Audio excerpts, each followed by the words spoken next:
¿Qué tal? ¿Cómo están? Bienvenidos nuevamente. Estamos ahora en la sesión número 10 de Metodología de la Investigación. El Colegio de Empresarios les da una cordial bienvenida, esperando que este curso de esta materia les haya sido tan satisfactorio como al de la voz y como al propio colegio. Estamos a punto de terminar, como ya lo hemos dicho en otras ocasiones, y hoy damos por terminada la tercera parte del temario general de nuestra materia. La parte de la recopilación de la información, todo lo que tiene que ver con la información, hoy terminamos con ella. Entonces, supongo que ya tendrán pocas dudas con respecto a esta parte de la materia en específico. Debo suponer que todas las actividades las tienen contestadas y entregadas, y también debo suponer que algunos de los, o la mayor parte de la investigación la hemos llevado a cabo sin ningún problema. Sin ningún problema me refiero a que si tuvieron alguna duda, sus tutores les habrán indicado el mejor camino, y en este sentido los problemas que puedan tener ahora pues deben ser menores. Ahora vamos a ayudarnos con otra herramienta más para la metodología. Vamos a ir, lo que habíamos planteado, cumpliendo con cada uno de los requisitos que nos ha marcado esta metodología de la investigación para algún problema en específico, y así avanzamos poco a poco, ¿verdad? Bien, pues como ya es tradicional en este curso, vamos a ubicarnos en el momento, en el lugar y en la parte fundamental de lo que vamos a ver. Seguimos con el mismo objetivo de la tercera parte, que es conocer y aplicar los elementos básicos para clasificar las técnicas y registrar la información para su proyecto de investigación. Entonces, vayamos pues, iniciemos, preparen sus cuadernos, sus lápices, alguna duda que tengan, los tutores están listos para auxiliarlos. El registro de datos. El registro de datos es una ficha de ubicación de información, es decir, dónde encontramos la información que nos interesa, para investigar y que su organización nos permita acceder y conformar de manera práctica. Es un instrumento de preparación a través de la organización del material previamente seleccionado, y es la parte más importante de la investigación. Es decir, ¿cómo nosotros vamos a ubicar qué encontramos, en dónde lo encontramos, para qué nos sirve y si fue de utilidad finalmente o no? Lo vamos a organizar a través de un fichero. Hoy hay programas de forma electrónica que los puede llevar a cabo sin problema, o la forma tradicional, que es llenar tarjetas. Si ya asistimos, que estoy seguro que así fue, algún sistema organizado de documentación, nos daremos cuenta que tienen una organización a través de tarjetas, ¿verdad? Tarjetas que tienen ciertos números, ciertas características de redacción, de temas, unas organizadas por autores, unas organizadas por temas, y luego directamente a la fuente de información. Bueno, pues aquí nosotros tenemos que hacer lo mismo, tenemos que hacer un fichero propio, tenemos que llevar un registro de datos, ¿sí?, para que toda la información con la que nos vayamos topando, de cualquier cosa que sea, ya sea un libro, ya sea una página de internet, ya sea una entrevista, ya sea un comentario, ya sea una parte de un texto, o una entrevista de radio, de televisión, un comentario con un profesor, cualquier cosa que sirva para nuestra investigación o que es parte de la búsqueda de información, tendremos que registrarla en esta parte, registro de datos. Y para ello hay reglas fundamentales, reglas que si bien no nos exigen al 100% cumplirlas con una disciplina férrea, sí, entre más disciplina tengamos para formarlas, mejor va a ser este registro de datos, más accesible, mayor facilidad, y les garantizo, como lo verán al final de esta sesión, que con solo verlo podrán ver si su trabajo está bien estructurado o no lo está. Eso se los garantizo mientras lleguemos al final de este curso. Entonces ya sabemos lo que es el registro de datos. Otras características es que facilita la redacción, evitando la memorización de los datos y citas, mejorando el rigor científico. Conserva el material para sus futuros, para el futuro debería decir, y existen varias formas, usaremos la más general: textual, de comentario, resumen y mixta. No puede ser que nosotros durante nuestro ejercicio de investigación llevemos en la memoria todos los libros que consultamos, por ejemplo, o los artículos periodísticos que tuvimos que consultar, o las revistas que vimos. Es más, las entrevistas que tuvimos, o los comentarios que recibimos al respecto, alguna conferencia que asistimos para completar nuestra preparación. Es imposible que la tengamos todo en la memoria. Cuando menos, en el peor de los casos, llevamos una lista de asistencia de los lugares a los que hemos tenido acceso para consultar qué cosa, ¿verdad? Claro. Pero en el mejor de los casos formamos nuestro fichero y ahí lo vamos ordenando para evitar la memorización de los datos. Ahí conservamos el material para una futura investigación o para cualquier problema que podamos resolver en el futuro. Por eso es muy importante que hoy a todos aquellos que están en el primer cuatrimestre de esta licenciatura, todos los trabajos que lleven a cabo, por favor, pónganle su metodología de investigación, sus notas de pie de página, su marco teórico, su marco histórico, su bibliografía. Conforme más elementos tenga cada uno de los trabajos, ustedes los van a poder guardar, ¿verdad?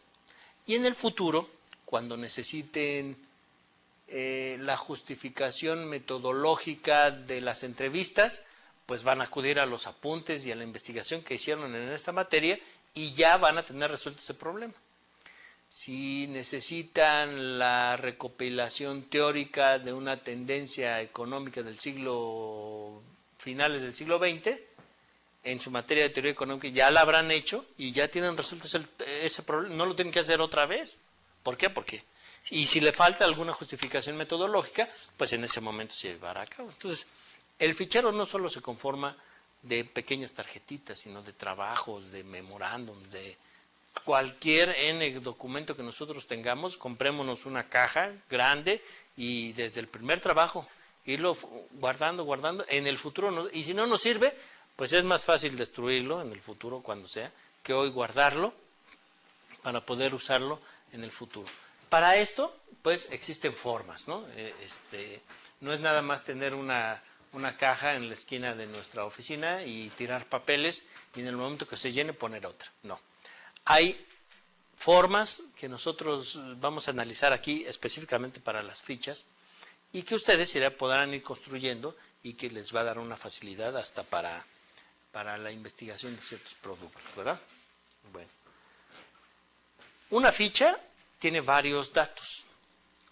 En la generalidad cumple con 3 elementos fundamentales: la referencia, el contenido, ¿sí?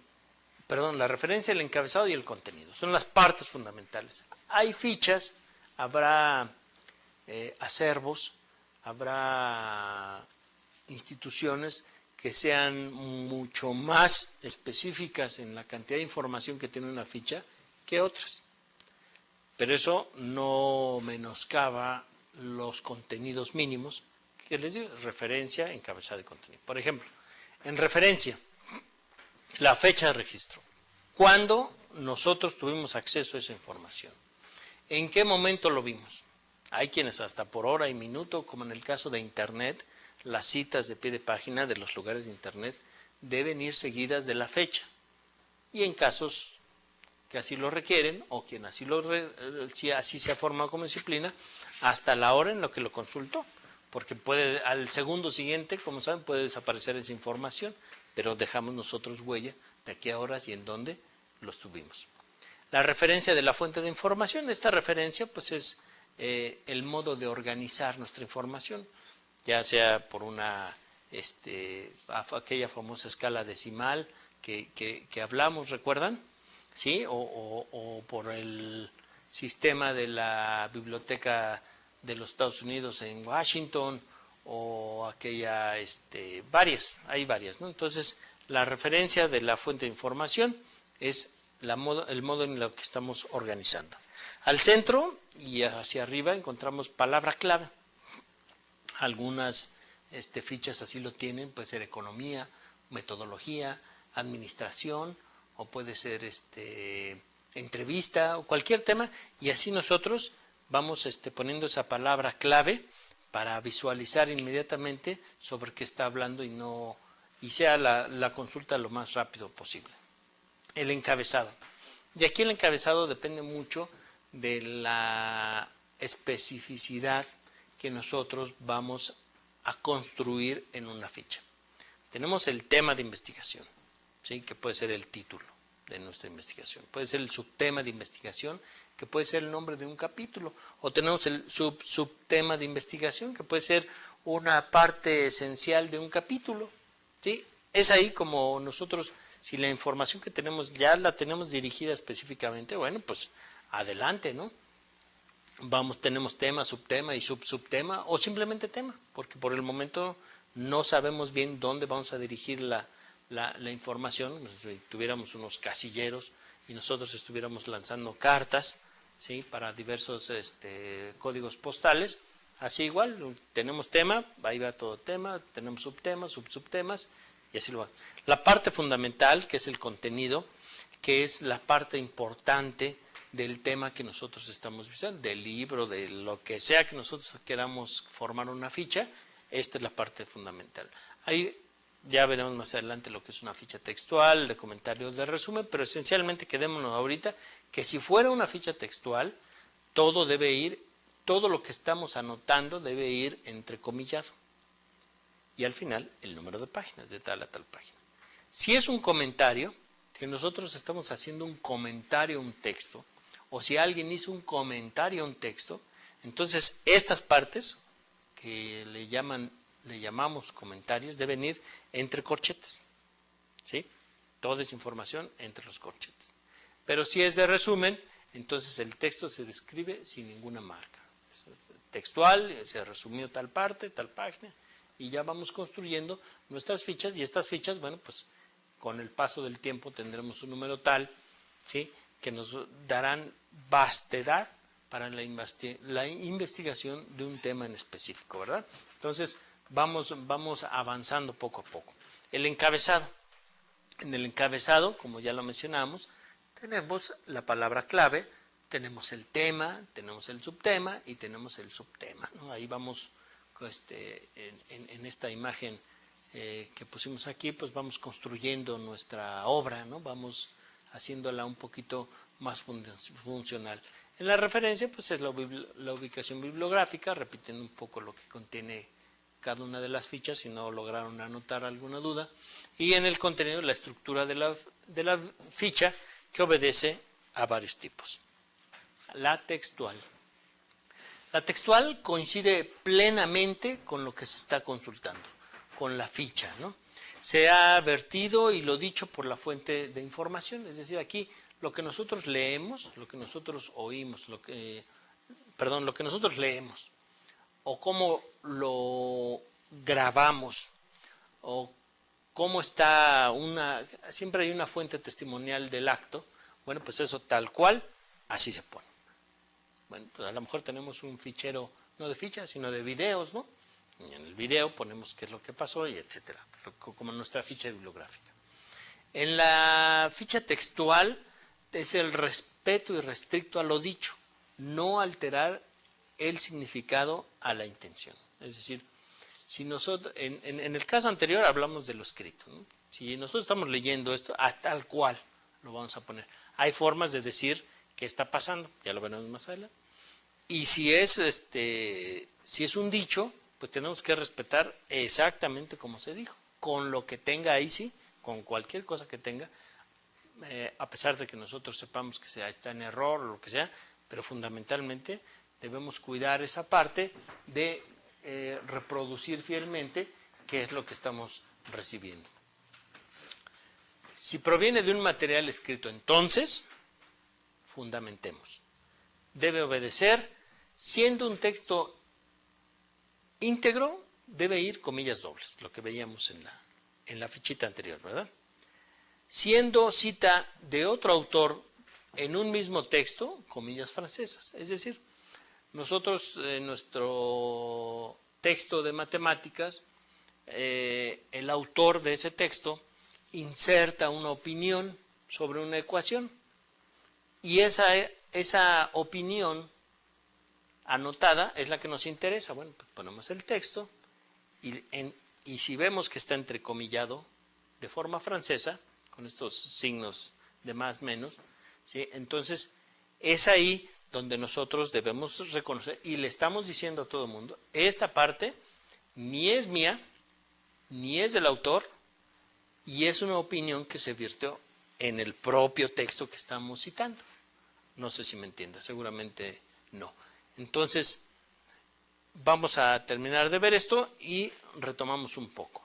Dice, preferentemente seleccionar párrafos con información clave. No vamos a poner el libro íntegro, lo vamos a poner como nuestra ficha, por supuesto que no. Vamos a poner unos renglones, digo en el peor de los casos páginas, pero esencialmente una idea en cada ficha y lo más compacto que se pueda hacer. La selección, como lo mencionaba, debe contener una o varias ideas completas, es decir, tal vez un tema necesita un par de ideas, bueno, pues todas las mencionamos ahí, o es solo una idea, que sería lo mejor, darle toda la información respecto a esa sola idea en una sola ficha. Y coherencia temática en un mismo párrafo, no andar saltando entre ideas, entre propuestas, entre elementos, en un solo párrafo, porque entonces queda sin sentido la ficha. Pero regresemos. Si es un texto íntegro, entre comillas, y si es aportación de otro autor tomada por un mismo autor, comillas francesas. Está fácil, ¿no?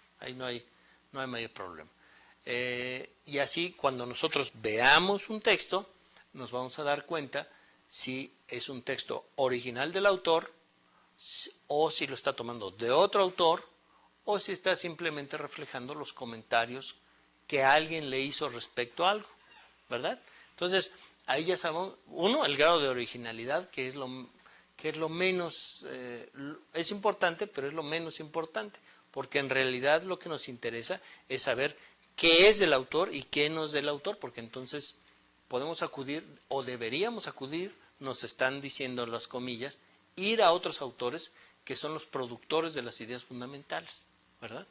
Bueno, entonces sí hay una justificación del por qué debemos poner comillas, ¿verdad?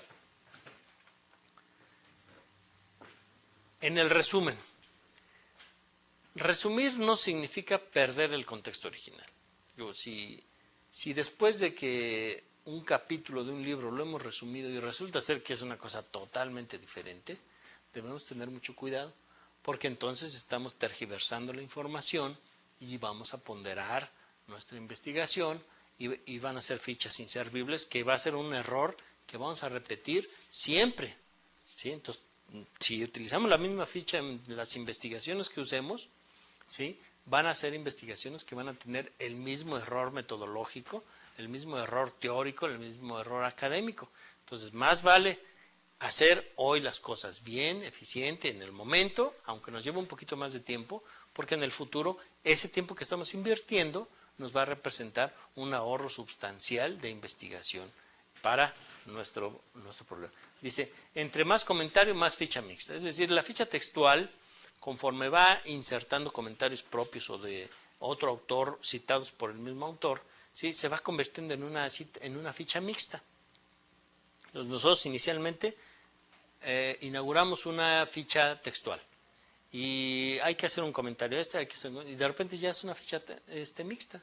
Ya no tenemos que bueno, conforme pasa el tiempo, ¿sí? Nosotros vamos leyendo otros documentos o vamos teniendo acceso a otra documentación, a otros comentarios y bueno, pues vamos conformando una cita textual a que resulta ser que ha sido cuestionada por 1000 gentes y de forma importante y aún no tiene solución.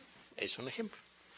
Todo comentario debe separarse con corchetes. Por ejemplo, aquí dice Maquiavelo, dice.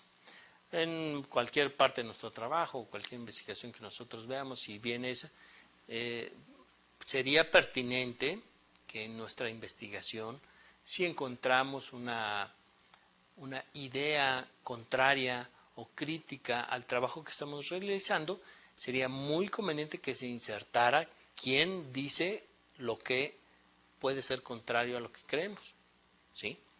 Eso es una honorabilidad metodológica que nos permite mostrarle a los lectores y a otros investigadores que a pesar de que había una crítica, ¿sí?, no nos dejamos invalidar por un juicio o un par de juicios y continuamos hasta comprobar que pues sí, en realidad tenía razón o que en realidad no tenía razón, pero siempre es una honorabilidad metodológica el estar marcando cuando hay un punto débil en nuestra investigación a través de la crítica de otros autores, ¿verdad? Dice, todo texto eliminado debe ubicarse con corchetes, igual. A lo mejor está demasiado complejo el texto y solamente unas partes son las esenciales. Bueno, pues indicamos otra parte de honorabilidad metodológica, de requisito metodológico, es decir, aquí había otro texto que en este momento no considero importante, ¿sí?, porque lo que me interesa es esto. Entonces, quien está leyendo puede decir, pues precisamente puso lo que no sirve y eliminó lo que sí sirve. Entonces, acude a la fuente, verifica la fecha, verifica la ficha, verifica el documento de la fuente directa y entonces sí, ya establece su juicio, sí. En realidad, lo que se quitó fue o no fue importante hasta para toda la investigación. Y exageramos un poquito el punto para que los ejemplos queden muy claros, ¿verdad? Entonces, si alguien lo dice, entre corchetes. Si algo se elimina, entre corchetes. Y si hay comentarios, pues podemos transferir una ficha textual a una ficha mixta, ¿verdad? Muy bien. Pues aquí viene una parte muy chistosa, digamos, porque es algo que siempre hemos visto, pero nunca sabemos qué es, como otras muchas partes de los textos. Son estas huellas, como imagínense que estamos en un bosque siguiendo una pista y de repente encontramos unas huellas o una rama rota, una fogata apagada recientemente, cosas de ese tipo, y nos vamos persiguiendo a alguien o encontrando a alguien. Pero pues igual, en la literatura hay ese tipo de huellas que nos va dando una idea muy completa de lo que estamos leyendo, o si es alguien totalmente ignorante en relación con la manera de escribir, ¿sí?, y se brinca comillas, corchetes, paréntesis, six, dix, divis, sobis, todo se salta, entonces se vuelve un texto pues libre, ¿no? A ver, con poca rigurosidad académica. Entonces, una parte fundamental de estas huellas que podemos encontrar en los textos es la palabra sic, S-I-C, que es un adverbio, pues, que del latín así como este, ¿no? O así fue, o así se escribe, o así lo vi, o así. Sic significa así. Y se utiliza en los textos escritos normalmente entre paréntesis para indicar que la palabra o frase que lo procede es literal, aunque sea o pueda parecer incorrecta. Y esta es una definición que quise, si ustedes se dan cuenta, que quise sustraer de Wikipedia, un excelente motor de búsqueda enciclopédico y formativa del conocimiento humano, que muy conveniente consultar en cualquier tema, pues, y de ahí podemos partir a una profundización de la que nosotros queramos, ¿no? Pero no nos distraigamos. Entonces, Wikipedia nos dice que el sí, que es un adverbio, que es del latín así, y que se utiliza para textos escritos, normalmente entre paréntesis, para indicar que la palabra o frase la procede es literal, aunque pueda o pueda parecer incorrecta. Y hay quienes hasta se toman el lujo de decir super sick, ¿no? O sea, que es una ironía rampante y falaz, ¿no? Normalmente muchos columnistas, ¿sí?, utilizan esta palabra sick para anotar que es una ironía de a quienes citan lo que está diciendo, precisamente porque los columnistas son críticos, muy, muy críticos de los pues de las acciones que se llevan a cabo en sociedad, ¿no? Pero lo que sí nunca podemos hacer es corregir los textos, porque puede perder el sentido irónico del autor, o el sentido ortográfico, o su descalificación, o su conocimiento de causa, etcétera, ¿no? Lo que sí está prohibido es, si nosotros vemos a ver sin H, no corregirlo, ¿sí? Ponerle SIC y adelante, ¿no? Porque puede perder por una letra, o por una coma, o por una frase, pues puede perder todo el sentido del texto, o puede adquirir un nuevo sentido. Entonces no queremos eso, ¿sí? Lo que queremos es dejar ahí, oye, esto es un error sasazo, SIC. Quien lo toma se da cuenta que hay un error y ahí lo deja anotado. Oye, lo que está diciendo no es verdad, mas sin embargo, ¿por qué lo dice? SIC, es una ironía, ¿sí? Y todos sabemos que una ironía es burlarse de un hecho, de una anécdota, de algo que está pasando, ¿sí? En sentido contrario. Por ejemplo, los CETES subieron, dice, pero qué subida, ¿no? O sea, burlándose de que si estaban en punto 1 subieron a punto 2, que no es nada para la economía, subieron, pero qué subidota, ¿no? Por ejemplo, entonces ponemos ahí SIC. Fue una burla y luego más adelante viene ya la justificación. Entonces, la palabra SIC, como otras tantas de notas de pie de página, como IBID, OPSID o et al, y algunas son pistas fundamentales que nos sirven para poder identificar un texto y cómo fue conformado. Dice, por ejemplo, veamos un ejemplo. Y las fuentes de la visa sacarían bajo la influencia de sus abstracciones.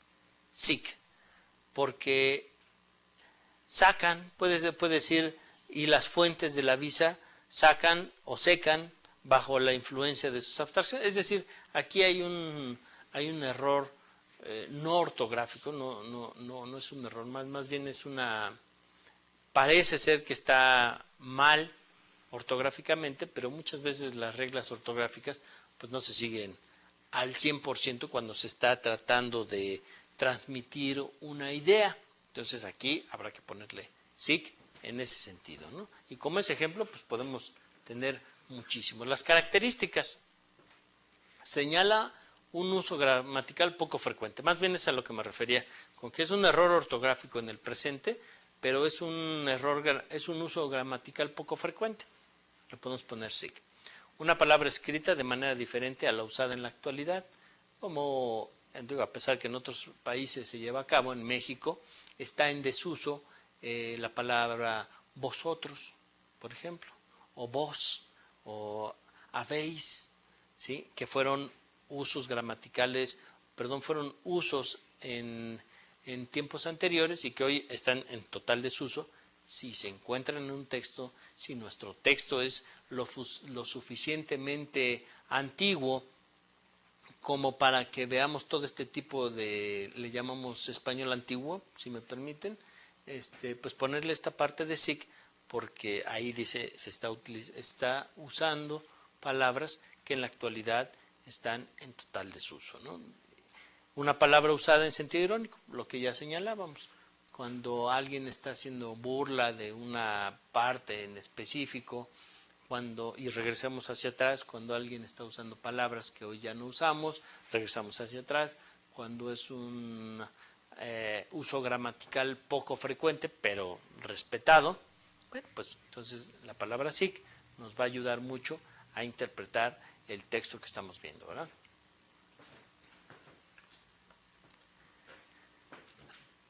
¿Cuándo se pone SIC? Cuando nosotros debemos poner SIC ante la presencia de un dato dudoso o del que se tiene la seguridad de su incorrección. Es decir, si nosotros encontramos que un dato estadístico, por ejemplo, o un dato de opinión, o simplemente la cita de un autor no corresponde a lo que nosotros creemos que es en la realidad, podemos otra vez utilizar la palabra SIC. Y es como una pista que dejamos a otros para poder verificar eso, porque conforme vamos avanzando en el tiempo, nosotros vamos cargando con información que vamos comprobando en la realidad. Y muchas veces las teorías no son actualizadas tan rápidamente como quisiéramos. Pero nosotros, en el uso frecuente, en la vida de los mortales, digamos, de los que vamos a pie, bueno, pues ahí sí nos damos cuenta que hay ciertas partes que ya están totalmente en desuso.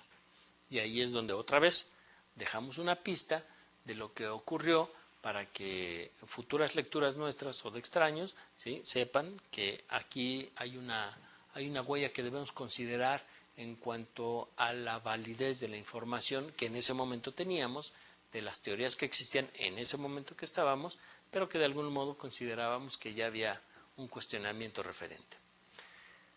Pero también tenemos los corchetes, no los olvidemos, también son una parte importante que pocas veces usamos en realidad, pero que debería ser muy importante su uso, porque eso nos va a dar pie para. Cuando el subrayado se copia textualmente, se coloca en la siguiente leyenda y se pone una leyenda que dice subrayado del autor. Muchas veces los autores quieren resaltar una idea, la ponen en negritas, la subrayan, etcétera, ¿no? La decoran como mejor les parece para resaltar esa idea, porque esperan que eso quede en la mente mientras se está leyendo el resto. Bueno, si es del autor, debemos ponerlo entre corchetes subrayado del autor. Y si no lo es, debemos ponerlo también, el subrayado no es del autor. Como dice, cuando por el contrario el subrayado no es del autor y se busca el énfasis, podemos anotar el subrayado no es del autor. Hay veces que nosotros sí consideramos la necesidad de resaltar un texto, pero el autor original no lo ha hecho, él no lo considera así. Bueno, pues nos da esa salvedad de interactuar con su texto, de cambiarlo, pero con ciertas restricciones y hasta ciertos momentos, ¿no? Nada más subrayado, no es del autor y seguimos adelante. Entonces así nosotros hacemos énfasis en algunas frases, en algunas palabras que el propio autor así lo ha decidido, y nosotros nos da la facilidad de poder. Vean ustedes que todavía tengo pendiente el demostrarles que con solo ver su fichero se van a dar cuenta de cómo está esquematizado y si en realidad les va a servir ese esquema para su investigación. No lo olviden, porque ya hemos tocado varios elementos que al final los retomaremos. Pero ¿qué hacemos cuando tenemos un comentario, cuando tenemos que formar una ficha de comentario? Bueno, la ficha de comentario reúne datos e ideas que en determinado momento le surgen al investigador. Estamos haciendo una lectura y tengo una crítica al respecto, la anoto, tengo un comentario que fortalece lo que se está viendo ahí, bueno, pues lo anoto. Siendo comentario de una ficha, deberá tener el mismo encabezado. Entonces, este comentario es el mismo encabezado, la misma palabra clave, la misma referencia, el mismo título, subtítulo, subtítulo, y decir, es un comentario y ahí les va, ¿no? Y anotarlo, porque entonces debe estar, cuando leemos nuestro cita textual, inmediatamente atrás tenemos nuestro comentario, o a veces se empalman en un mismo escrito. Entonces es lo que les comentaba al inicio. Una ficha textual, conforme más comentarios coloquemos en ella, puede transformarse en una ficha mixta, que veremos más adelante. Ahora nos quedamos con la ficha de comentario. De no ser así, el encabezado debe corresponder al punto del esquema en el que funcione la ficha. Otra vez, vamos amarrando cosas, ¿verdad? Así es. Si nuestro comentario no puede o no debe tener el mismo encabezado, se separa totalmente de la ficha textual. Y en ese momento, entonces, debemos nosotros saber en qué parte de nuestro mapa, en ese esquema que ya hemos formado, en qué parte va colocada nuestra ficha, ¿sí? Y entonces ahí poner el tema que le toca. Porque entonces nosotros ya estamos vinculando, ¿sí?, nuestra investigación con nuestra bibliografía. Y esa integración ya tiene un lugar determinado, ya tiene un lugar específico donde va a funcionar y lo anotamos, ¿verdad? Entonces, las fichas de comentarios son muy importantes porque vamos adelantando, pudiéramos pensar que vamos adelantando en la redacción. La verdad es que vamos adelantando en las ideas. Las ideas van madurando conforme vamos teniendo lecturas. Y no tenemos la facilidad de que en cuanto maduramos una idea, colocarla en el lugar exacto de nuestra investigación, difícilmente. Lo que hacemos es madurar la idea y anotarla, porque creemos que nos va a funcionar. Y después con las ideas, los comentarios, los textos, las fichas todas, las vamos colocando en el esquema. Entonces sí, cuando vayamos formando nuestra investigación, ya nada más jalamos nuestras fichas, nuestra información y la vamos vaciando y va a ser algo muy muy fácil, ¿no? Porque tendremos adelantado buena parte del trabajo. Sin embargo, también tenemos las de resumen, las fichas de resumen, las que por la extensión del texto, ¿sí?, nosotros tenemos que limitarlo. Dice, contiene en pocas palabras la idea que expuso el autor. Es decir, si nuestro texto tiene una lectura muy amplia, si la idea tiene muchos comentarios al respecto, entonces lo que tenemos que hacer es un pequeño resumen de esto.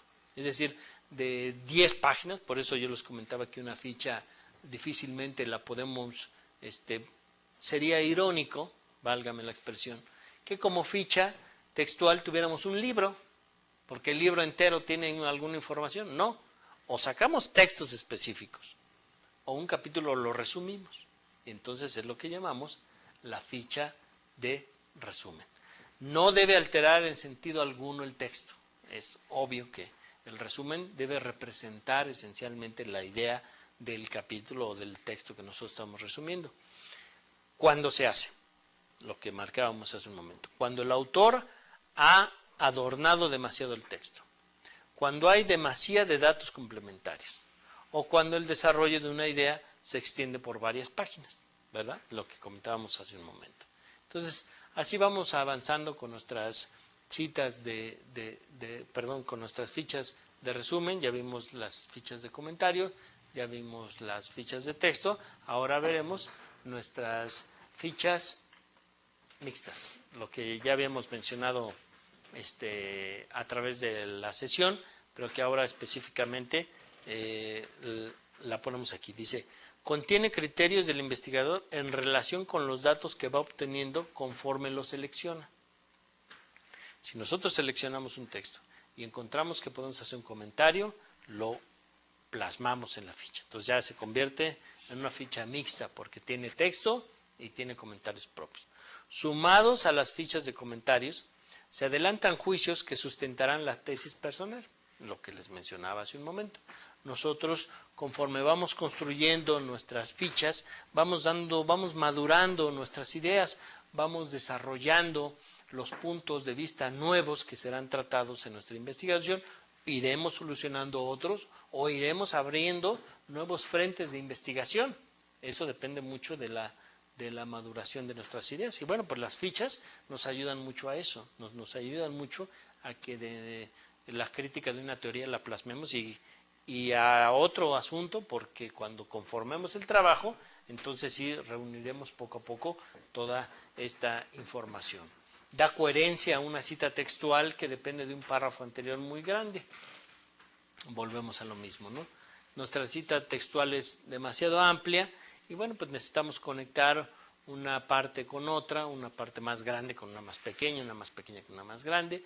Nuestros comentarios ahí se hacen esenciales para poder hacer esta conexión. Y bueno, pues aquí con los corchetes, con los sigs, con las encomillados franceses, con las comillas, todo eso vamos construyendo un texto tal que bueno, finalmente con solo verlo, ¿sí? Exacto, vamos construyendo nuestra investigación. Pero ¿cómo se hace una ficha? Se copia textualmente una parte y se añaden breves comentarios personales. Se copia textualmente una parte y se incluye un resumen del resto del texto. Se mezclan partes del resumen del texto y de los comentarios personales sin alterar la idea. O se hace un resumen y se añade un comentario. Es decir, son las características que nosotros tenemos, ¿sí?, para poder conformar una cita mixta, ¿no? Aquí un poco así como que estamos viendo algo que parece y no es lo que parece, ¿verdad? Como la imagen que tenemos aquí. Entonces, nosotros podemos tener un libro y sacar varios resúmenes o varias partes de ese libro que no sabemos qué contienen, pero que poco a poco, conforme las vamos leyendo, vamos encontrando su significado y estas huellas que como el SIC, como los corchetes, como las comillas, nos van dando la información no escrita, pero plasmada ahí, de cómo continuar con el texto. Entonces, eso nos va a permitir mucho que a la hora de construir nuestra investigación dupliquemos esa parte, esas huellas que hemos marcado y no sea un trabajo que se ve, pero no es lo que se ve, ¿verdad? Porque este mapa mental que nosotros vamos construyendo, ¿sí? Le va a decir, con solo verlo, le va diciendo al lector el tipo de texto y el seguimiento y las huellas que se tuvieron que construir para conformar este texto. Entonces, eso es un gran auxilio. De veras que si nosotros nos hacemos a la disciplina de conformar nuestro fichero a través de nuestras fichas, con la rigurosidad metodológica que aquí hemos dispuesto, vamos a tener una invaluable fuente del conocimiento que créanme que en muchos casos ha pasado las barreras del tiempo y ha significado para otros investigadores de otros tiempos elementales y esenciales formas de visualizar el pasado o la interpretación de ciertos textos o teorías. Una vez construido nuestro fichero, una vez hechas nuestras fichas, que nunca se acaba de construir fichas, no creamos falsamente que al finalizar nuestras fichas estamos terminando nuestro trabajo. No, nunca lo vamos a hacer, porque siempre estaremos sumando. El fichero es ad vitam, ¿verdad? Y se va construyendo poco a poco, poco a poco. Hay momentos en el que ya tenemos material suficiente para ir plasmando y ahí es donde debemos tener la capacidad de iniciar con la interpretación de los resultados, ¿verdad? Porque no podemos ser los eternos cazadores de información. No nos podemos pasar toda una vida buscando las fuentes de información o ubicándolas o construyendo teorías. En algún momento tenemos que cerrar la cuenta, checar la caja, como dicen, ¿no? Entonces es lo que a nosotros corresponde, es la interpretación de los datos. Y leemos un poco. Una vez fichada, toda la información se debe organizar, clasificar los datos, dar estructura coherente y pasar a su posterior análisis. Entonces, ya tenemos todas nuestras fichas, entonces ahora sí vamos a acomodarlas en un mapa mental de nuestro esquema de trabajo, en una forma sistemática de organización, en una estructura coherente. La organización debe respetar el orden del esquema de trabajo. Aquí lo dejamos puntualmente asentado, ¿no? Inicia por tema general, subtema o incisos. Ayuda a conocer si hay suficiencia para el desarrollo, si hay necesidad de modificar el esquema, permite visualizar una secuencia lógica y facilita el análisis y la valoración de los distintos enfoques o comentarios. Es decir, cuando nosotros tenemos nuestras fichas, y aquí ya quiero retomar esa idea que les tenía pendientes, es en una caja nosotros tenemos nuestros temas. Por ejemplo, imaginemos. Y ahí nosotros podemos ver qué cantidad de fichas hay por cada tema. Así, de bote pronto, inicialmente. Y de repente nos damos cuenta que de nuestra teoría general de los sistemas solo tenemos una ficha. Y esencialmente nuestra hipótesis está fundada en la teoría general de los sistemas. Entonces ahí inmediatamente tenemos que alimentar más, como sea, porque debe haber más, para poder alimentar nuestra investigación. De repente nos vamos a dar cuenta cuando las colocamos en nuestro esquema de trabajo, con nuestro esquema de trabajo en la mano, nos vamos a dar cuenta que hemos hablado primero de algo que no es fundamental o que estamos mencionando el resultado primero y en un capítulo posterior estamos hablando de los antecedentes, con solo ver las fichas. Entonces ahí tenemos que hacer un cambio de esquema inmediato y decir, bueno, no, los antecedentes siempre van primero, ¿sí? Y ya al final tenemos las conclusiones, y estos temas son parte de la conclusión, mándalos aunque parecía que en ese momento se trataba de antecedentes, ya viendo el bosque entero, nos damos cuenta que son parte fundamental de las conclusiones de la interpretación. Entonces vamos a mandarlo al final. Y es ahí lo de la secuencia lógica. Vemos nuestro esquema de trabajo, vemos nuestras fichas, vemos la cantidad que hay, si quieren hasta por colores, y de repente nos damos cuenta que hay una secuencia lógica, que hay buena cantidad de material de cada uno, en algunos más, pero no importa, pero en la generalidad hay suficiente. Nos damos cuenta que está construido de manera lógica, que ya modificamos el esquema en relación a lo que estamos viendo, y con solo ver nuestras cajas, es lo que les prometí aquí, con solo ver la caja nos damos cuenta del avance de nuestra investigación. Sabemos cuál es la parte fundamental, el tema fundamental de nuestra investigación. Nos damos cuenta de si hemos cumplido con la rigurosidad metodológica que nos ha marcado, ¿sí?, la edificación de una investigación, y si hemos cumplido con solo ver la caja. Les vuelvo a repetir. Y ahí vamos viendo la caja, y cada vez que le metemos algo más, la caja va teniendo la imagen de nuestro trabajo, ¿verdad? Qué sencillo y qué bonito es que después de tanto trabajo que hemos visto aquí a través de 10 sesiones, nos damos cuenta de que, bueno, sin darnos cuenta, vemos que estamos construyendo, que la investigación está construida. Resulta ser que ahora solamente hay que ir pasando los comentarios a un libro en específico. A lo mejor hasta nos salen 2 libros, ¿no?